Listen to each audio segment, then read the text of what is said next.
الحمد لله نحمده ونستعينه ونستغفره. الحمد لله نحمده ونستعينه ونستغفره ونؤمن به ونتوكل عليه ونعوذ بالله من شرور أنفسنا ومن سيئات أعمالنا. من يهده الله فلا مضل له ومن يضلل فلا هادي له. وأشهد أن لا إله إلا الله وحده لا شريك له. وأشهد أن محمدًا عبده ورسوله صلى الله عليه وسلم. أرسله بالحق بشيرا ونذيرا بين يدي الساعة. فمن يطع الله ورسوله فقد رشد واهتدى. ومن يعص الله ورسوله فقد ضل وغوى.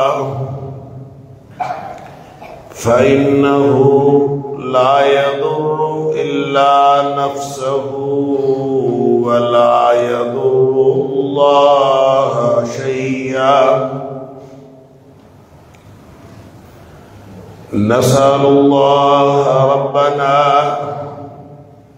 أن يجعلنا ممن يطيعه ويطيع رسوله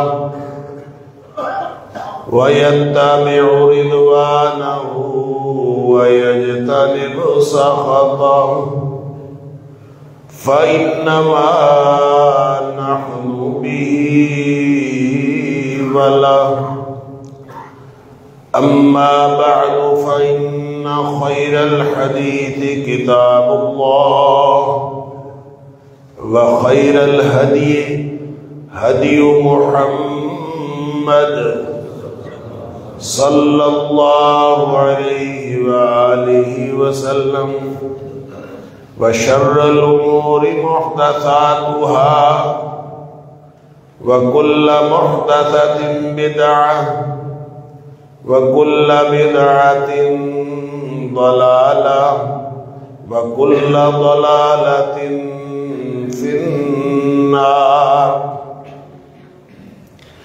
فأعوذ بالله السميع العليم من الشيطان الرجيم من همزه ونفخه ونفثه.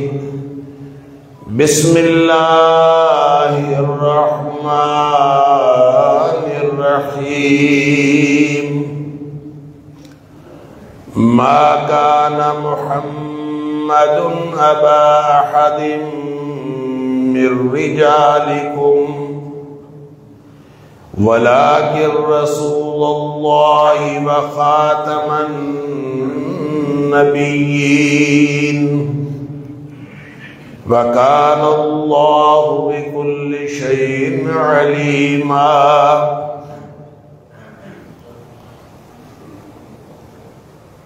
نہیں ہے محمد کریم صلی اللہ علیہ وآلہ وسلم تم میں سے، تم مردوں میں سے کسی کے باپ، ولیکن رسول اللہ، اور لیکن وہ تو اللہ کے رسول ہیں صلی اللہ علیہ وسلم، وہ خاتم النبیین، اور نبیوں کا اختتام کرنے والے ہیں۔ وَكَانَ اللَّهُ بِكُلِّ شَيْءٍ عَلِيمًا، اور اللہ تعالی ہمیشہ ہر چیز کے بارے میں جاننے والا ہے۔ صدق اللہ العظیم۔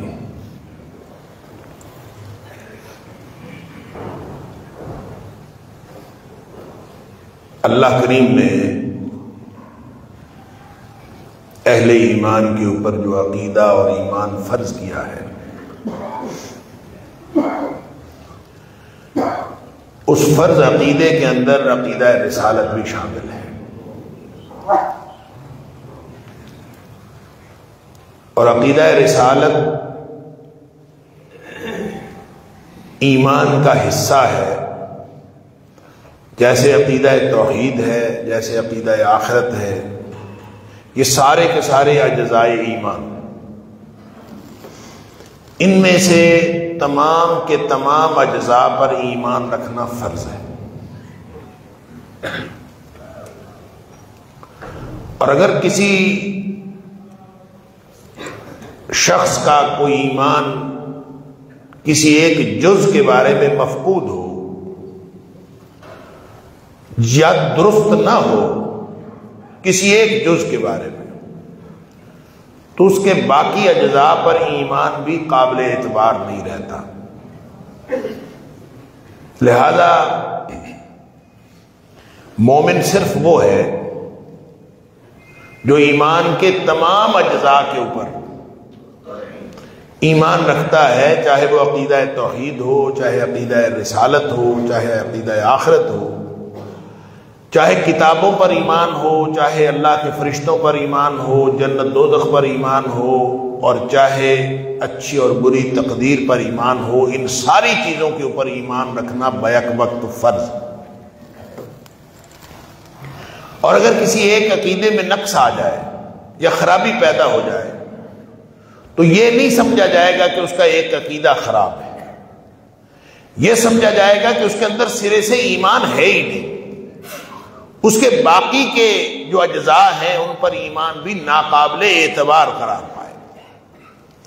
اگر کوئی شخص کہہ دے کہ میں عقیدہ آخرت کو مانتا ہوں، اگر میں عقیدہ توحید کو بھی مانتا ہوں، عقیدہ رسالت کو بھی مانتا ہوں، میں عقیدہ آخرت کو نہیں مانتا، باقی ساری چیزوں کو میں مانتا ہوں، اس کے عقیدہ توحید کا بھی کوئی اعتبار نہیں ہے، اس کے عقیدہ رسالت کا بھی کوئی اعتبار نہیں۔ اسی طرح اگر کسی کا عقیدہ رسالت ناقص ہے تو اس کے باقی سارے عقائد جو ہیں وہ ناقابل اعتبار ہیں۔ اللہ اکبر، لہذا وہ مسلمان نہیں۔ ہمارے یہاں بر صغیر کے اندر ایک فتنہ اٹھا، اور فتنے میں جو سب سے بڑی بات یہ تھی کہ وہ فتنہ ان لوگوں میں سے، ان اشخاص میں سے ایک شخص ثابت ہوا جن کے بارے میں نبی اکرم صلی اللہ علیہ وآلہ وسلم نے خبر دی تھی کہ لا تقوم الساعہ حتی یبعث دجالون کذابون قریبا من 30۔ نبی پاک صلی اللہ علیہ وسلم نے یہ خبر دی تھی کہ قیامت نہیں آئے گی جب تک 30 کے قریب میری امت میں سے دجال اور کذاب پیدا نہ ہو۔ 30 کے قریب دجالون کذابون۔ دجال کا مطلب ہوتا ہے دھوکہ دینے والا، دجل و فریب کرنے والا۔ کذاب کا مطلب ہوتا ہے جھوٹا، جھوٹ بولنے والا۔ تو جھوٹے ایک نہیں، دو نہیں، تین نہیں، قریب من 30، 30 کے قریب جھوٹے اس دنیا میں جب تک پیدا نہیں ہوں گے اس وقت تک قیامت نہیں آئے گی۔ اور وہ جو جھوٹے دجال پیدا ہوں گے، کذاب اور دجال، دجل و فریب کرنے والے جھوٹے جو پیدا ہوں گے، کلہم یزعم انہ رسول اللہ، ان میں سے ہر جھوٹا، ہر دجل و فریب کرنے والا وہ یہ گمان کرتا ہوگا کہ وہ اللہ کا رسول ہے۔ اسی طرح نبی اکرم صلی اللہ علیہ وسلم نے یہ بھی فرمایا سیکون من امتی دجالون 30، میری امت میں سے 30 جھوٹے ہوں گے، یا 30 دجل و فریب کرنے والے ہوں گے۔ اللہ کلہم یزعم انہ نبی، ان میں سے ہر ایک یہ گمان کرے گا کہ وہ نبی ہے۔ اللہ اکبر۔ حالانکہ نبی پاک صلی اللہ علیہ وسلم فرماتے ہیں انہ لا نبی بعدی، میرے بعد تو کوئی نبی ہے ہی نہیں۔ نبی پاک صلی اللہ علیہ وسلم پر نبوت کا اختتام ہو گیا، اب قیامت تک کے لیے نبی پاک صلی اللہ علیہ وسلم، دیکھیں نبی کریم صلی اللہ علیہ وسلم کی نبوت و رسالت اور قیامت، اس کے درمیان کوئی فاصلہ ہی نہیں ہے۔ نبی پاک صلی اللہ علیہ وسلم کی جو نبوت و رسالت ہے قیامت کی دیواروں تک چلے گی۔ آپ نے فرمایا انا والساعۃ کہاتین، میں اور قیامت یوں باہم ملے ہوئے ہیں جیسے یہ دو انگلیاں ملی ہوئی ہیں۔ اس کا ایک معنی تو یہ ہے کہ قیامت قریب آ گئی ہے، میں آ گیا ہوں تو اس کے بعد قیامت بھی قریب ہے، اور دوسرا معنی یہ ہے کہ نبی اکرم صلی اللہ علیہ وسلم کی نبوت و رسالت اور قیامت کے درمیان میں اور کسی کی نبوت و رسالت ممکن ہی نہیں۔ قیامت کی دیواروں تک تو نبی پاک صلی اللہ علیہ وسلم کی رسالت و نبوت ہے، اور اس کے بعد اللہ اکبر قیامت آ گئی، جہان ختم ہو جائے۔ صحیح بات یہ ہے کہ نبی کریم صلی اللہ علیہ وسلم کی رسالت و نبوت کے بارے میں آپ نے یہ بھی فرما دیا ان الرسالہ والنبوہ قد انتقعت، نبوت بھی ختم ہو گئی اور رسالت بھی ختم۔ ان الرسالہ والنبوہ قد انتقعت، قد انقطع، دونوں مکمل ہو گئی، ختم، منقطع۔ اس کے بعد لا نبی بعدی ولا رسول، لہذا میرے بعد نہ کوئی نبی ہے نہ کوئی رسول ہے۔ اللہ اکبر۔ نبی کریم صلی اللہ علیہ وسلم قیامت کی دیواروں تک رسول ہے، اور پھر اس سلسلے کی بہت ساری بے شمار آیات ہیں، بے شمار احادیث ہیں۔ ڈائریکٹ جس آیت کے اندر اللہ کریم نے نبی پاک صلی اللہ علیہ وسلم کی ختم نبوت کا اعلان فرمایا وہ یہ آیت ہے جو میں نے آپ کے سامنے رکھی، سورہ احزاب ہے۔ ویسے تو قرآن کی دیگر آیات سے بھی یہ ثابت ہوتا ہے کہ نبی پاک صلی اللہ علیہ وسلم آخری نبی ہے۔ اللہ اکبر۔ اور احادیث ڈائریکٹ جو میں چند آپ کے سامنے رکھ رہا ہوں، اس میں سے ایک حدیث سمجھ لیجئے، پھر اس کے بعد میں عرض کرتا ہوں کہ یہ میں نے مضمون کیوں چھیڑا ہے۔ کہ نبی کریم صلی اللہ علیہ وسلم نے فرمایا کہ فضلت علی الانبیاء بست، مجھے سارے انبیاء پر 6 باتوں میں فضیلت دی گئی، یعنی 6 باتیں ایسی ہیں جن میں باقی انبیاء کے اوپر مجھے فضیلت دی گئی ہے۔ نبی پاک صلی اللہ علیہ وسلم کے فضائل تو اور بھی ہیں بے شمار، آپ کے امتیازات، لیکن یہاں مسلم شریف کی اس حدیث میں آپ نے 6 باتیں بیان کی کہ یہ وہ ہیں جن کے بارے میں مجھے فضیلت دی گئی ہے دیگر انبیاء۔ اس میں سے آپ نے پہلی فرمایا اعطیت جوامع الکلم، دوسری فرمائی نصرت بالرعب، تیسری فرمایا احلت لی الغنائم، چوتھی آپ نے فرمایا کہ جعلت لی الارض مسجدا وطہورا، کہ مجھے جامع کلام عطا کیا گیا ہے، مجھے میری مدد کی گئی ہے رعب کے ساتھ، جو دوسری حدیث میں آتا ہے نصرت بالرعب مسیرۃ شہر، کہ میں مہینے کی مسافت پہ ہوتا ہوں، میرا دشمن ڈر رہا ہوتا ہے۔ یہ بھی نبی پاک صلی اللہ علیہ وسلم کی فضیلت۔ احلت لی الغنائم، میرے لیے یعنی میری امت کے لیے مال غنیمت حلال کیا گیا ہے جو پہلی امتوں کے لیے نہیں تھا، یہ بھی فضیلت ہے۔ جعلت لی الارض مسجدا وطہورا، میرے لیے جو زمین ہے وہ پاکیزہ بنائی گئی ہے اور مسجد بنائی گئی ہے، گویا پوری روئے زمین پر میری امت کے لوگ جہاں کہیں بھی نماز پڑھے نماز ہو جاتی ہے، سوائے اس کے کہ وہاں گندگی غلاظت نہ ہو، تو پوری روئے زمین جو ہے وہ مسجد بنائی گئی۔ جو پانچویں اور چھٹی فضیلت نبی پاک صلی اللہ علیہ وسلم نے یہاں بیان فرمائی ہے وہ ہے ہمارے موضوع سے تعلق رکھتی ہے۔ آپ نے فرمایا ارسلت الی الخلق کافہ وختم بی النبیون، مجھے ساری مخلوق کی طرف رسول بنا کر بھیجا گیا ہے۔ ارسلت الی الخلق کافہ، اللہ اکبر۔ کہیں تو قرآن کہتا ہے کہ انا ارسلناک، کہ ہم نے تمہیں وما ارسلناک الا کافۃ للناس، کہ ہم نے تمہیں تمام کے تمام لوگوں کے لیے نبی بنا کر بھیجا گیا۔ اللہ اکبر۔ کہیں قرآن کہتا ہے لتکون للعالمین نذیرا، تجھے سارے جہانوں کے لیے ڈرانے والا بنا کے بھیجا گیا ہے۔ یہ جو قرآن کی مختلف قسم کی جو انٹرپریٹیشن ہیں نبی پاک صلی اللہ علیہ وسلم کے حوالے سے، ڈسکرپشنز ہیں کہ نبی پاک صلی اللہ علیہ وسلم سارے جہانوں کے نبی ہیں، اس سب کا خلاصہ یہ ہے کہ وَأُرْسِلْتُ إِلَى الْخَلْقِ كَافَّةً، میں ساری مخلوق کی طرف نبی بنا کے بھیجا گیا۔ اس کا مطلب پتہ کیا ہے؟ ایک اللہ کی ذات چھوڑ دے، ایک اللہ کی ذات، باقی ساری مخلوق ہے، ایک اکیلا اللہ خالق ہے، باقی ساری کائنات مخلوق ہے۔ اور نبی اکرم صلی اللہ علیہ وسلم جب تشریف لے آئے ہیں تو آپ ساری کائنات کے نبی اور رسول ہیں۔ اب اس کے بعد جگہ کون سی بچتی ہے جہاں کوئی جھوٹا رسول آ جائے؟ وہ تو ماضی کے جو انبیاء آیا کرتے تھے، ماضی کے جو رسول آیا کرتے تھے، وہ مختلف علاقوں کی طرف آیا کرتے تھے، مختلف زمانوں میں آیا کرتے تھے۔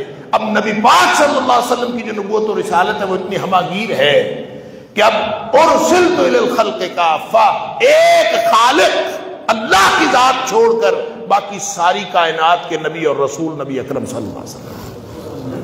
اسی لیے اللہ نے عہد لیا تھا نبیوں سے، سورہ آل عمران کی آیت نمبر 81 کے اندر وہ عہد ذکر ہے، وَإِذَا أَخَذَ اللَّهُ مِيثَاقَ النَّبِيِّينَ لَمَا آتَيْتُكُم مِّن كِتَابٍ وَحِكْمَةٍ۔ نبی پاک صلی اللہ علیہ وسلم کے بارے میں اللہ نے عہد لیا تھا سارے نبیوں سے، ابتدائے آفرینش عالم ارواح میں سارے نبیوں کو اکٹھا کیا، ان کو کہا، قرآن کہتا ہے وَإِذَا أَخَذَ اللَّهُ، اس وقت کو یاد کرو جب اللہ نے وعدہ لیا تھا سارے نبیوں سے۔ کیا وعدہ لیا تھا؟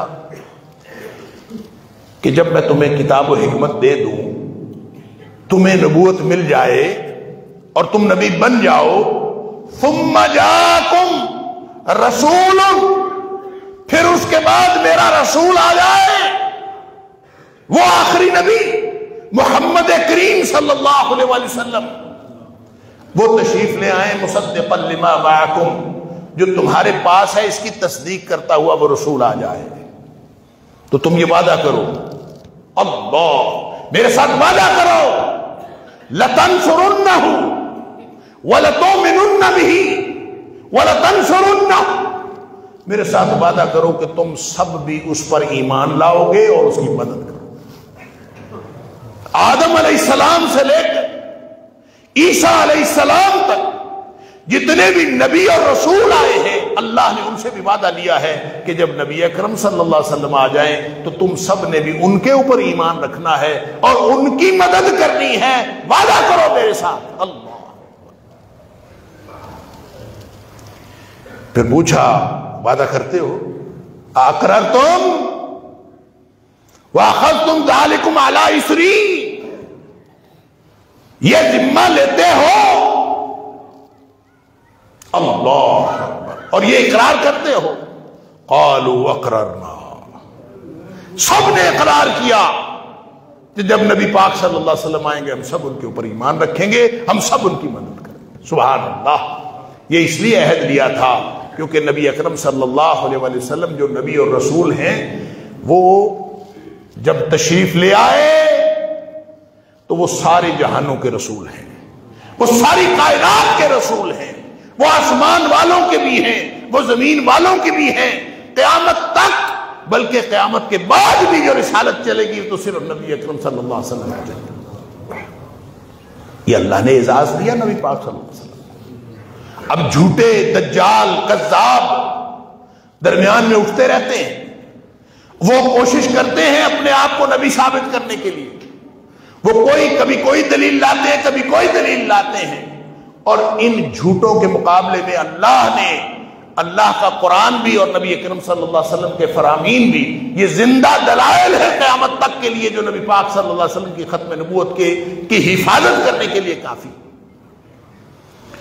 مسئلہ یہ ہوا کہ آپ نے 2-3 دن سے بہت زیادہ سوشل میڈیا کے اوپر یہ دیکھا ہوگا کہ ایک کیس کسی قادیانی کے اوپر تھا,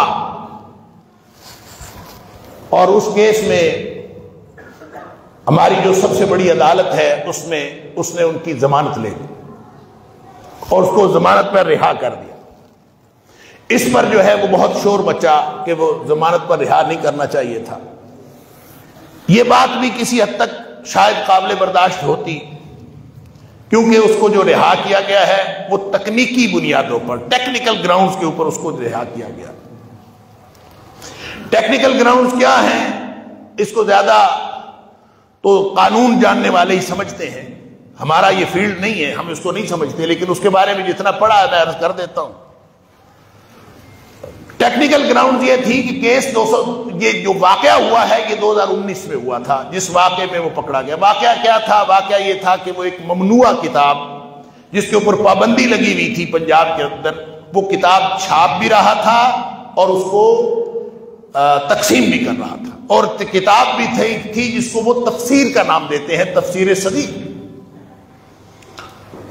اس کے اوپر مقدمہ ہوا. ظاہر ہے مقدمہ ہونے میں بھی بہت عرصہ لگ گیا. جب مقدمہ ہوا تو اس کو گرفتار کر لیا گیا. گرفتار ہوا ہے وہ 2022 میں. 2022 میں مقدمہ ہوا, 2022 میں وہ گرفتار. اس کے اوپر جو قانون لگایا گیا وہ قانون تھا جو 2021 میں امپلیمنٹ ہوا ہے, قرآن ایکٹ, کہ اس نے قرآن کی توہین کی ہے اور یہ لوگ وہ ممنوعہ کتاب تقسیم کر رہے ہیں جس کے اوپر گورنمنٹ نے پابندی لگائی ہوئی ہے, لہذا اس کو پکڑا جائے. وہ پکڑ لیا گیا, اس قانون کے اوپر سزا دے دی. اب وہ جو سزا ہے وہ اس لیے معطل کر دی گئی کہ عدالت کا خیال یہ تھا کہ 2019 میں ایک واقعہ ہوا ہے اور 2021 کے قانون کے مطابق اس کو سزا دی گئی ہے, تو یہ درست نہیں ہے. قانون بعد میں بنا ہے اور واقعہ پہلے کا ہوا ہے, اس وقت تو یہ جرم ہی نہیں تھا, لہذا اس کو سزا نہیں دی جا سکتی. اس لیے اس کو جو ہے وہ ضمانت پر رہا کیا جانا چاہیے. البتہ 2 دفعات ایسی تھی, 2 جو پہلے سے موجود جو پاکستانی آئین کا, قانون کا, تعزیرات پاکستان کا حصہ, وہ ہے 298 اور C. اس کو اس لیے شامل کیا گیا ہے, وہ بھی فرد جرم کے ساتھ وہ بھی شامل تھی کہ انہوں نے وہ امتناع قادیانیت کا قانون ہے کہ یہ لوگ اپنے آپ کو مسلمان نہیں کہہ سکتے, اور مسلمان کہہ کے وہ شاعر جو اسلام کے شاعر ہیں ان کی پبلکلی ان کو استعمال نہیں کر سکتے, اپنے عبادت خانے کو مسجد نہیں کہہ سکتے, اذان نہیں دے سکتے, اور اپنے آپ کو مسلمان نہیں کہہ سکتے, اور وہ جتنے شاعر مسلمانوں کے ہیں ان کو پبلکلی ان کو آبزرو نہیں کر سکتے. یہ قانون ہے پاکستان, یہ پاکستانی آئین کا تقاضا, لہذا وہ بھی لگایا ہوا تھا. اس کے اوپر انہوں نے کہا کہ یہ جو FIR ہے اس کا متن ان دفعات کے ساتھ مطابقت نہیں رکھتا, لہذا ان دفعات کو اس فرد جرم سے حذف کر دیا جائے. تو فرد جرم سے یہ دفعات حذف ہو گئی. جس قانون کے تحت سزا دی تھی وہ قانون انہوں نے کہا امپلیمنٹ بعد میں ہوا تھا, تو اب کس قانون کے تحت اس کو اندر رکھا جائے. لہذا کوئی ایک ایکٹ جو 1935 کا کوئی ایکٹ ہے, کوئی قانون ہے پرانا, اس کے تحت اس کی آیت نمبر, اس کی جو شک نمبر 6 ہے اس کے تحت وہ کہتے ہیں اس کو دی جا سکتی ہے سزا, اور وہ سزا جو ہے وہ زیادہ سے زیادہ 6 مہینے, جبکہ بندہ جو پہلے سے گرفتار تھا وہ 13 مہینے کی سزا بھگت چکا تھا. اس لیے یہ ٹیکنیکل گراؤنڈز تھیں ان تکنیکی بنیادوں پر عدالت نے، معزز عدالت نے اس کو ضمانت دے دی، ضمانت میں رہا دی۔ یہاں تک تو شاید بات قابل برداشت ہوتی، لیکن جو ملاحظات معزز عدالت نے اس کے ساتھ شامل کیے وہ ملاحظات ایسے ہیں کہ قرآن پاک کی آیات پڑھی گئی، لا اکراہ فی الدین، قرآن پاک کی آیت پڑھی گئی انا نحن نزلنا الذکر وانا لہ لحافظون، اور یہ آیات پڑھ کر ثابت یہ کیا گیا کہ قرآن کے اندر تو تحریف ہو ہی نہیں سکتی۔ اگر آپ کسی کے اوپر یہ فتویٰ لگائیں کہ جو قرآن کی تحریف کا مرتکب ہوا ہے، کسی کے اوپر FIR کٹوائیں کہ یہ قرآن کی تحریف کر رہا ہے، تو قرآن کی حفاظت کا ذمہ چونکہ اللہ نے لیا ہے اس لیے اس میں تحریف ہو ہی نہیں سکتی۔ اس کا مطلب ہے یہ فرد جرم غلط ہے، یہ الزام ہی غلط ہے کسی کے اوپر اگر الزام لگایا جائے۔ پھر یہ بھی کہا کہ لا اکراہ فی الدین، ہر جو مسلمان پاکستان کا جو شہری ہے، چاہے وہ مسلمان ہو چاہے وہ غیر مسلم ہو، ان سب کو اپنی مذہبی آزادی حاصل ہے۔ اور آیت کا آئین کے آرٹیکل 20 کا حوالہ بھی دیا کہ آئین کے آرٹیکل 20 جو ہے وہ اس بات کا تقاضا کرتی ہے کہ ہر پاکستانی شہری کو مذہبی آزادی حاصل ہے۔ اللہ اکبر! اب اندازہ کیجئے کہ اس سے جو فرق پڑا ہے، جو ہاہاکار مچی ہے، جو لوگوں نے شور مچایا ہے، جو اس پہ دینی جماعتیں اٹھی ہیں، جو مختلف لوگوں نے اس کے اوپر جو اعتراض کیا ہے، وہ میں آپ کو عرض کر دیتا ہوں وہ کیا ہے، مسئلہ کیا ہے۔ مسئلہ یہ ہے کہ آئین کا آرٹیکل 20 وہ مذہبی آزادی دیتا ہے، لیکن کس کو؟ دو صورتیں ہو سکتی مذہبی آزادی۔ ایک مذہبی آزادی کی صورت یہ ہو سکتی ہے کہ جو مسلمانوں کے مختلف مکاتب فکر ہیں ان کو مذہبی آزادی حاصل ہے، اور دوسری صورت یہ ہو سکتی ہے جو مختلف اقلیتیں ہیں ان کو مذہبی آزادی حاصل۔ یہ دو صورتیں ہو سکتی ہیں۔ ویسے جو اقلیتیں ہوں ان کو بھی اپنے دین کی تبلیغ کی اجازت نہیں ہے شریعت اسلامیہ میں، یہ غلط بات ہے۔ اگر کسی نے یہ انٹرپریٹیشن کیا تو غلط ہے۔ جو مذہبی اقلیتیں ہیں، چاہے وہ یہودی ہوں، چاہے وہ عیسائی ہوں، چاہے وہ ہندو ہوں، وہ پاکستانی ریاست کے اندر یا اسلامی ریاست کے اندر رہنا چاہتے ہوں وہ رہ سکتے ہیں، ان کو اپنے مذہب کے مطابق عبادت کرنے کی آزادی ہے، ان کے اوپر کوئی پابندی نہیں، لیکن ان کو اپنے مذہب کی تبلیغ کرنے کی اجازت نہیں، یہ اس کی تبلیغ بھی کرتے پھرے۔ لہذا اگر کوئی کہے کہ ان کو تبلیغ کی بھی اجازت ہے، یہ سرے سے غلط ہے، یہ پاکستانی آئین کے بھی خلاف ہے اور یہ شریعت اسلامیہ کے بھی خلاف ہے۔ لیکن بہرحال وہ جتنی آزادی حاصل ہے اقلیتوں کو حاصل ہے یا وہ مسلمانوں کے مکاتب فکر کو حاصل ہے۔ جبکہ قادیانی جو ہے جن کو غیر مسلم اقلیت تو قرار دیا گیا لیکن وہ اپنے آپ کو مسلمان کہتے ہیں، ان کا سب سے بڑا دھوکہ یہ ہے کہ وہ اپنے آپ کو مسلمان کہتے ہیں، اور اگر وہ مسلمان کہیں تو اس کا مطلب یہ ہوگا کہ وہ مسلمانوں کے مکاتب فکر میں سے ایک مکتب فکر، جبکہ عدالت اس کو قرار دے چکی اور یہ آئین پاکستان کا حصہ ہے۔ پاکستان کا آئین کہتا ہے کہ یہ مسلمان نہیں ہے۔ جب وہ مسلمان نہیں ہے تو ان کو وہ مذہبی آزادی حاصل نہیں ہو سکتی جو مسلمانوں کے مکاتب فکر کو آزادی حاصل، کیونکہ وہ مسلمان ہی نہیں ہے، پاکستان کا آئین ہی کہتا ہے۔ اب دوسری صورت یہ ہے کہ وہ اقلیت ہوں، ہاں وہ اپنے آپ کو اقلیت سمجھیں، وہ اپنے آپ کو اقلیت تسلیم کریں اور اقلیت تسلیم کر کے اپنے حقوق لیں، جیسے دوسری اقلیتیں لے رہی ہیں ایسے یہ اقلیت بھی لے لیں، لیکن اپنے آپ کو پھر مسلمان تو نہ کہیں، پھر اپنے آپ کو مسلمان نہ کہیں۔ لیکن انہوں نے دونوں طرف حالات خراب کیے ہوئے ہیں، یہ آئین کی خلاف ورزی کرتے ہیں اور کہتے ہیں کہ ہم مسلمان ہیں، حالانکہ پاکستانی آئین کے مطابق یہ مسلمان نہیں، یہ اپنے آپ کو غیر مسلم اقلیت سمجھے، اپنے آپ کو احمدی کہلوائیں، اپنے آپ کو قادیانی کہلوائیں، اپنے آپ کو مرزائی کہلوائیں، جو بھی کہلوانا چاہتے ہیں کہلوائیں، مسلمان نہ کہلوائیں. یہ ہے ہمارا اعتراض، اور یہ سارے مسلمانوں کا اعتراض ہے. لہذا جب یہ مسلمان اپنے آپ کو کہتے ہیں جن کا عقیدہ ختم نبوت نہیں ہے، جو عین ایمان ہے، جو ایمان کا حصہ ہے بلکہ عین ایمان ہے، جس کا ختم نبوت کا عقیدہ درست نہیں ہے، اس کا مطلب ہے اس کا عقیدہ رسالت نہیں ہے، اور جس کا عقیدہ رسالت نہیں ہے اس کا پورے کا پورا ایمان کا دعویٰ ناقابل اعتبار. اسی بنیاد پر پاکستان کی اسمبلی نے اس کو، مولویوں نے نہیں کافر قرار دیا تھا.